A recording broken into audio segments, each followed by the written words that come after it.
आकाशवाणी रांची से प्रस्तुत है प्रादेशिक समाचार। नमस्कार, प्रादेशिक समाचारों के साथ मैं पूनम केरकेट्टा।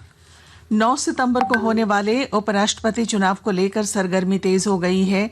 एनडीए उम्मीदवार सीपी राधाकृष्णन और इंडिया गठबंधन के प्रत्याशी बी सुदर्शन रेड्डी समर्थन जुटाने की कवायद में जुटे हैं। श्री रेड्डी आज इस सिलसिले में रांची में मुख्यमंत्री हेमंत सोरेन और घटक दलों के नेताओं से मुलाकात करेंगे।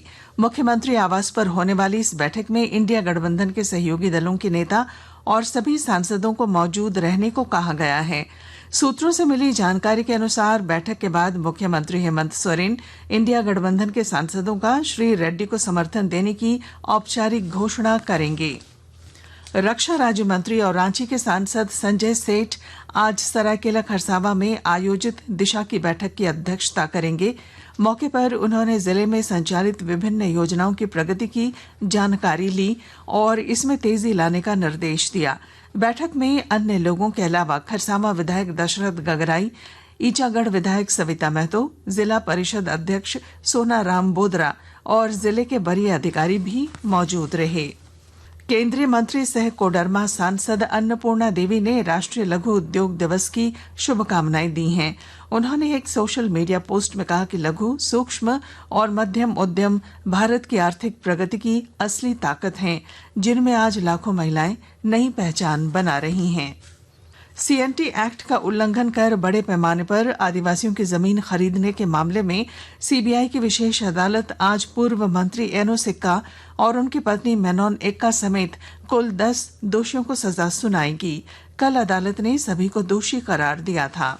चालू वित्त वर्ष की पहली तिमाही में भारत की जीडीपी ग्रोथ रेट ने सबको चौंका दिया है। भारत का वास्तविक सकल घरेलू उत्पाद जीडीपी वर्तमान वित्त वर्ष की अप्रैल जून तिमाही में 7.8% की दर से बढ़ने का अनुमान है। यह 5 तिमाही में सबसे अधिक है। पिछले वित्त वर्ष की चौथी तिमाही में जीडीपी 7.4% रही थी, जबकि पिछले वित्त वर्ष की पहली तिमाही में यह 6.5% थी। सांख्यिकी और कार्यक्रम कार्यान्वयन मंत्रालय द्वारा जारी पहली तिमाही के आंकड़ों के अनुसार नॉमिनल जीडीपी में 8.8% की वृद्धि हुई है। दिवंगत पूर्व मुख्यमंत्री और दिशोम गुरु शिबू सोरेन को आवंटित रांची के मोराबादी स्थित सरकारी आवास अब उनकी पत्नी रूपी सोरेन के नाम पर होगा। ये आवास उन्हें आजीवन आवंटित किया जाएगा। मुख्यमंत्री हेमंत सोरेन के निर्देश पर भवन निर्माण विभाग ने इसे लेकर प्रस्ताव तैयार कर लिया है। आगामी 2 सितंबर को होने वाली राज्य मंत्री परिषद की बैठक में इस प्रस्ताव को पेश किया जा सकता है। प्रादेशिक समाचार आप आकाशवाणी रांची से सुन रहे हैं। प्रधानमंत्री नरेंद्र मोदी कल सवेरे 11 बजे आकाशवाणी के मासिक रेडियो कार्यक्रम मन की बात कार्यक्रम में विभिन्न विषयों पर अपने विचार साझा करेंगे। यह कार्यक्रम आकाशवाणी और दूरदर्शन के नेटवर्क, आकाशवाणी समाचार की वेबसाइट और news on AIR mobile app पर प्रसारित किया जाएगा। इसका सीधा प्रसारण आकाशवाणी समाचार, डीडी न्यूज, प्रधानमंत्री कार्यालय और सूचना तथा प्रसारण मंत्रालय के यूट्यूब चैनलों पर भी किया जाएगा। झारखंड ग्रामीण बैंक सरायकेला खरसावा जिले में वित्तीय साक्षरता अभियान चला रहा है। इसके तहत ग्रामीणों को कल्याणकारी योजनाओं की जानकारी दी जा रही है। विस्तृत ब्यौरे के साथ हमारे संवाददाता।